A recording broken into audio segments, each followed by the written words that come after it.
श्री परमात्मने नमः। गजाननं भूतगणादिसेवितं कपितजम्बूफलचारुभक्षणम् उमासुतं शोकविनाशकारकं नमामि विघ्नेश्वरपादपङ्कजम्। गुरुर्ब्रह्मा गुरुर्विष्णु गुरुर्देवो महेश्वरा गुरुर्साक्षात् परब्रह्म तस्मै श्री गुरुवे नमः। नारायण नमस्कृत्यं नरं चैव नरोत्तमं देवीं सरस्वतीं व्यासं ततो जयमुदीरयेत्। गीता शास्त्रमिदं पुण्यं यः पठेत् प्रयतः पुमान् विष्णोः पदमवाप्नोति भयशोकादिवर्जितः। ओम नमो भगवते वासुदेवाय। श्रीमद् भगवद गीता के तीसरे अध्याय की हम यहाँ चर्चा कर रहे हैं। भगवान यहाँ अर्जुन को स्वधर्म पालन करने में ही कल्याण है तथा स्वधर्म सेवन एवं निषिद्ध कर्मों का आचरण करने में सब प्रकार से हानि है, इस प्रकार बताते हैं। भगवान के वचनों से अर्जुन के मन में शंका उत्पन्न हुई। अर्जुन कहते हैं, अर्जुन उवाच अथ कीन प्रयुक्तोऽयं पापं चरति पुरुषः अनिच्छन्नपि वार्ष्णेय बलादीव नियोजितः। अर्जुन बोले, हे कृष्ण, तो फिर यह मनुष्य स्वयं न चाहता हुआ भी बलात् लगाए हुए की भांति किससे प्रेरित होकर पाप का आचरण करता है। यहाँ अर्जुन जिस बात को कह रहे हैं उसी बात को भगवान भी दूसरे अध्याय के 60वें श्लोक में भगवान कह चुके हैं।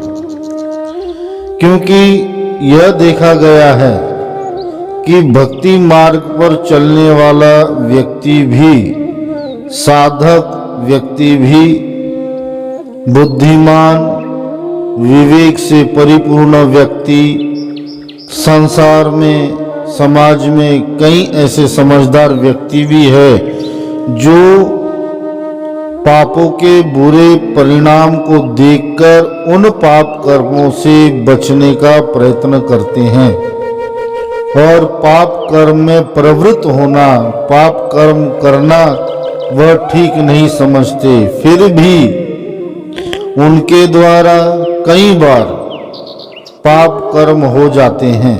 इसका क्या कारण है? कई ऐसे लोग हैं जो कहते हैं हम ऐसा करना नहीं चाहते थे परंतु अनायास ही ऐसा हो गया, हमारे हाथों द्वारा ऐसा नीच कर्म, ऐसा पाप कर्म नहीं होना चाहिए था, फिर भी न जाने क्यों मुझसे ऐसा कर्म हो गया। कहीं विवेकशील मनुष्य वासना के अधीभूत होकर पाप कर्म कर बैठते हैं, कोई क्रोध के अधीन होकर हिंसा आदि पाप कर्म कर बैठते हैं। तो यहाँ अर्जुन के पूछने का कारण भी यही है। अर्जुन भगवान से यही पूछते हैं कि मनुष्य को बलपूर्वक उन पाप कर्मों में लगाने वाला कौन है? क्या परमात्मा ईश्वर उन्हें पाप कर्मों में लगाता है अथवा उनके प्रारब्ध कर्म उन्हें पाप कर्म में लगाते हैं? कई व्यक्ति ऐसा भी समझते हैं कि प्रारब्धवश भाग्यवश ही हमसे ऐसा यह पाप कर्म हो गया। कई व्यक्ति अपने बुरे कर्मों को भाग्य के ऊपर ही छोड़ देते हैं। कहते हैं जब भाग्य में ही चोरी करना लिखा है, जब भाग्य में ही बुरे कर्म करना लिखा है, जब प्रारब्ध में ही ऐसे नीच कर्म करना लिखा है, तो हम क्या करें। इन्हीं प्रश्नों को अर्जुन यहाँ भगवान के सम्मुख रखता है। श्री भगवान उवाच काम एष क्रोध एष रजोगुण समुद्भवः महाशनो महापाप्मा विद्धेय नमिह वैरिणम्। श्री भगवान बोले, रजोगुण से उत्पन्न हुआ यह काम ही क्रोध है। यह बहुत खाने वाला अर्थात भोगों से कभी न अघाने वाला और बड़ा पापी है। इसको ही तू इस विषय में वैरी जान। भगवान ने पूर्व में 34वें श्लोक में यह बात कही कि प्रत्येक इंद्रियों में राग और द्वेष रहते हैं, जो उन इंद्रियों से निषिद्ध कर्म करवाने के लिए प्रेरित करते हैं। यहाँ काम उसी राग का रूप है और उसी से क्रोध की भी उत्पत्ति होती है। अनंत जन्मों में हमने अब तक न जाने कितने बार भोग भोगे। इस जन्म में भी जन्म से लेकर अब तक न जाने कितने भोगों को हम भोग चुके हैं, परंतु हमारी इंद्रियां हैं कि उन भोगों को भोगने से तृप्त नहीं हुई, वो अन्य अन्य और भी भोग भोगने के लिए आतुर रहती हैं। इसलिए भगवान यहाँ कहते हैं कि काम ऐसा है, वो बहुत खाने वाला है, वो उसका मन पेट कभी नहीं भरता। कई व्यक्ति ऐसा विचार करते हैं कि भोग कर हम इतने भोग भोगेंगे कि हमारे भोग भोगने की इच्छा समाप्त हो जाएगी, परंतु यह उनकी परम भूल है। अग्नि में घी डालने से अग्नि बूझती नहीं, अग्नि की ज्वाला और धधक उठती है। उसी प्रकार जितने भोग हम भोगते जाएंगे, उतनी ही भोगों की कामना वासना हमारी और अधिक प्रबल होती जाएगी और उन भोगों के कारण हमारे भीतर क्रोध भी बढ़ता जाएगा। काम अर्थात इच्छा, कामना, यही संपूर्ण पापों का मूल कारण है। इसी काम के अधीन होकर, इन्हीं इच्छाओं के अधीन होकर जिसकी कभी तृप्ति नहीं होती, मनुष्य पाप कर्म में संलिप्त हो जाता है। इसलिए यह काम, यह वासना ही परम वैरी है।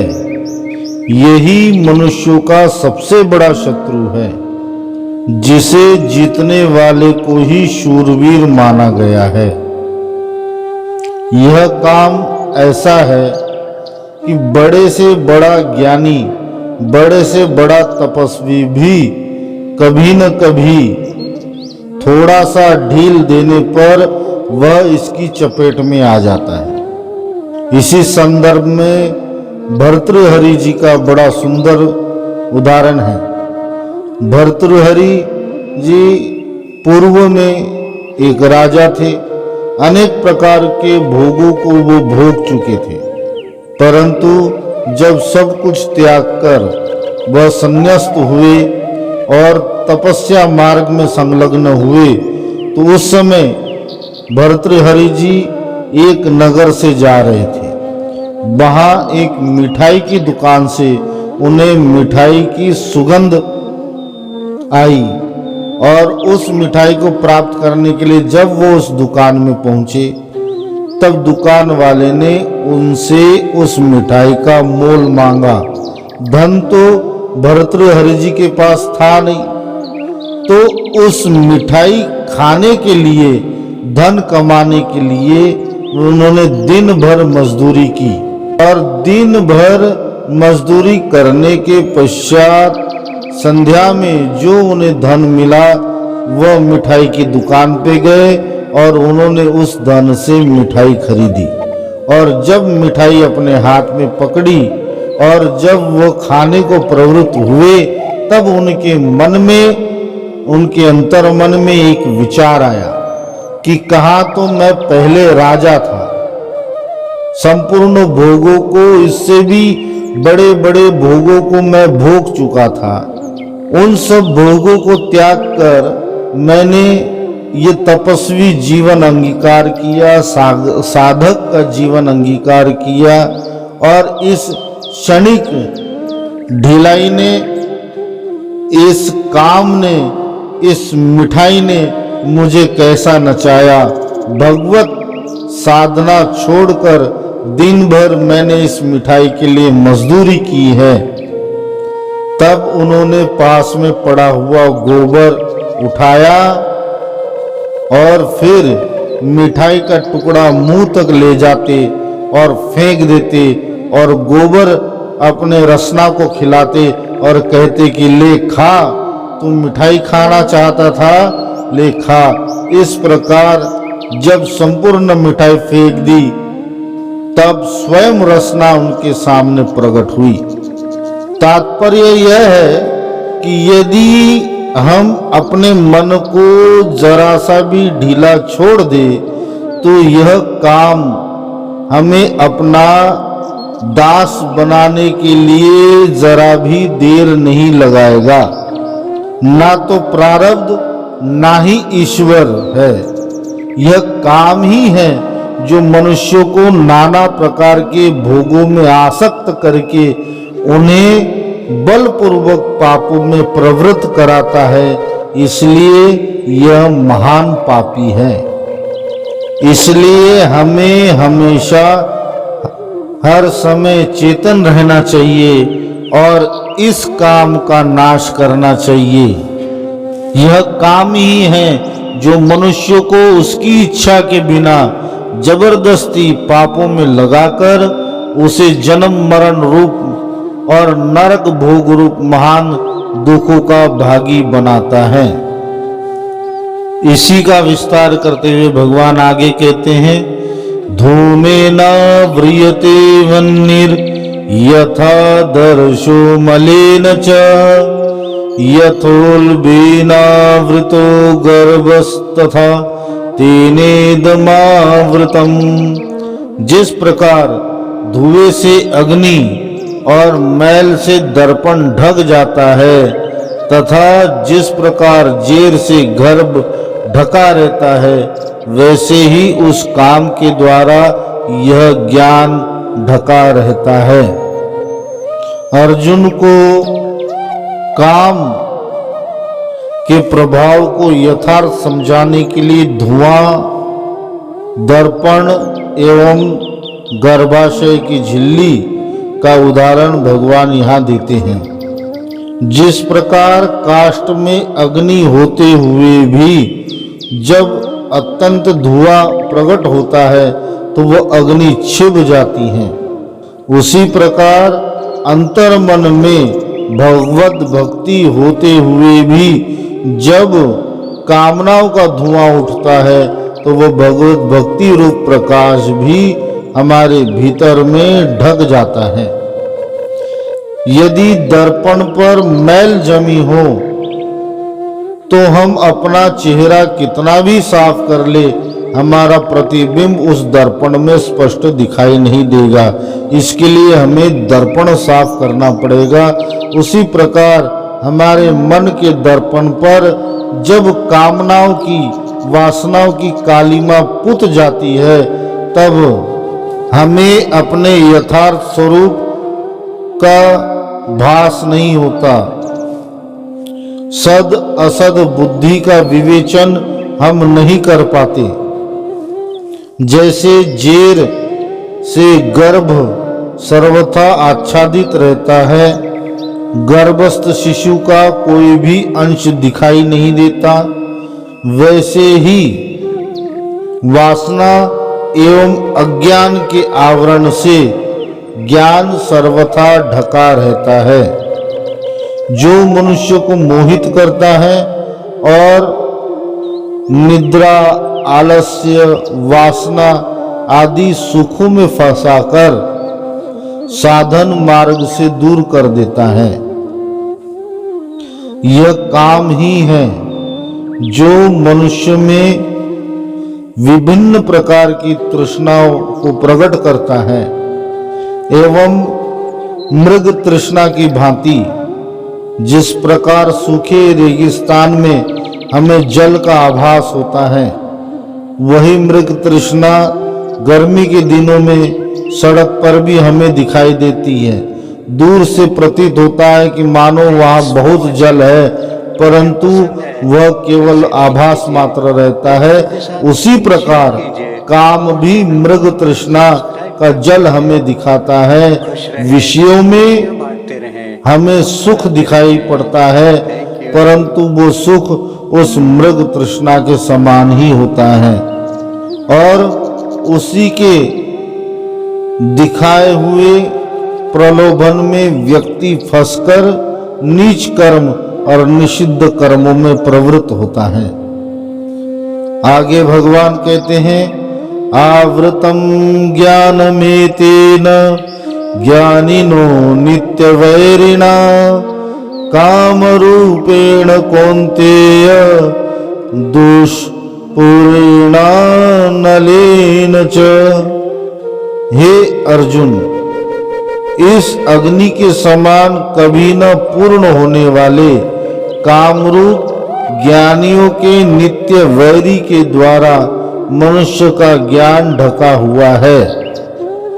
यहाँ भगवान यह बात कहते हैं कि ज्ञान की प्राप्ति के लिए साधन करने वाले साधक के अंतःकरण में विवेक, वैराग्य और निष्काम भाव को स्थिर नहीं होने देता।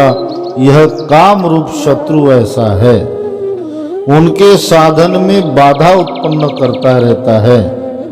इसलिए इस काम रूप शत्रु को, वैरी को सबसे बड़ा शत्रु तू समझ।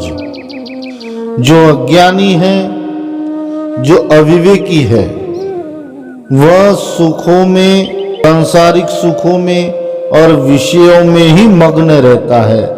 इसलिए वह इस काम रूप शत्रु को ही अपना मित्र समझने लग जाता है और अपना संपूर्ण जीवन केवल विषय वासना में ही व्यतीत करके अंत में अधोगति को प्राप्त होता है। परंतु जो साधक गण हैं, जो ज्ञानवान है, विचारशील है, उनके लिए यह काम हानिकारक दिखाई पड़ता है। कई वर्षों की साधना एक क्षण के काम के अधीन होने पर उनकी नष्ट हो सकती है। इसलिए साधक को हमेशा सावधान रहना चाहिए। इसके लिए नित्य स्वाध्याय, शुद्ध नियमों का पालन, संत, महापुरुष तथा शास्त्रों के उपदेशों का श्रवण, परमात्मा के नामों का संकीर्तन, कई ऐसे उपाय हैं जिससे साधक काम का नाश कर सकता है। मनुष्य के मन को कुछ न कुछ करने के लिए कार्य चाहिए। यदि हम अपने मन को इन सब कार्यों में व्यस्त रखें, तब हमारा मन भी इन्हीं सब सद विचार और सद कार्यों में रमण करने लगेगा, जिस कारण हमारे काम का, कामनाओं का एवं क्रोध का भी नाश हो जाएगा। इसलिए अपने नियमों के पालन में साधक को तनिक भी ढिलाई नहीं बरतनी चाहिए और हमेशा चेतन रहना चाहिए कि कहीं कोई काम का बीज, वासना का बीज हमारे भीतर अंकुरित ना हो। अगले श्लोक में भगवान अर्जुन को काम के रहने की जगह बताते हैं कि यह काम, यह क्रोध हमारे किन किन जगहों पर वास करता है। इंद्रियाणि मनो बुद्धिरस्य अधिष्ठानमुच्यते एतेर्विमोहयत्येष ज्ञानमावृत्य देहिनम्। इंद्रियां, मन और बुद्धि, यह सब इसके वासस्थान कहे जाते हैं। यह काम इन मन, बुद्धि और इंद्रियों के द्वारा ही ज्ञान को आच्छादित करके जीवात्मा को मोहित करता है। इंद्रियाणि अर्थात हमारी 10 इंद्रियां, जिनमें 5 कर्मेंद्रियां, हाथ, पैर, जननेन्द्रिया, उपस्थ एवं वाणी, यह 5 हमारी कर्मेंद्रियां हैं जिनके द्वारा हम कर्म करते हैं। और 5 ज्ञानेन्द्रियां, नेत्र, कर्ण, जीवा, त्वचा एवं नासिका, ये 5 हमारी ज्ञानेन्द्रियां हैं जिससे हमें तन्मात्राओं का ज्ञान होता है। जैसे नेत्रों से रूप का ज्ञान, कर्ण से शब्द का ज्ञान, रसना से स्वाद का ज्ञान, त्वचा से कठोर नरम सर्द गरम का ज्ञान, नासिका से सुगंध दुर्गंध का ज्ञान। इस प्रकार 10 इंद्रियां, यह सब काम का वास स्थान कहा गया है। इन इंद्रियों में बसे हुए हमारी कामनाओं की इच्छा ही प्रत्येक इंद्रिय को अपने अपने विषय भोगने के लिए प्रेरित करती हैं, तथा अन्य 2 मन एवं बुद्धि, यह भी काम के वासस्थान के रूप में भगवान ने यहाँ कहा है। यहाँ भगवान अर्जुन को कहते हैं कि हे अर्जुन, ये 10 इंद्रियां, मन एवं बुद्धि, इन सब में काम का वास अन्य अन्य रूपों में अन्य अन्य प्रकार से होता है। इसलिए हमें इन इंद्रियों के भीतर मन एवं बुद्धि में काम का जो वास है, उसके नाश के लिए हमें अपने इंद्रियों के तथा मन एवं बुद्धि के प्रवाह को सांसारिक वस्तुओं की ओर से मोड़कर ईश्वर में लगाना चाहिए, जिससे हम इस काम रूप वैरी से दूर हो सके।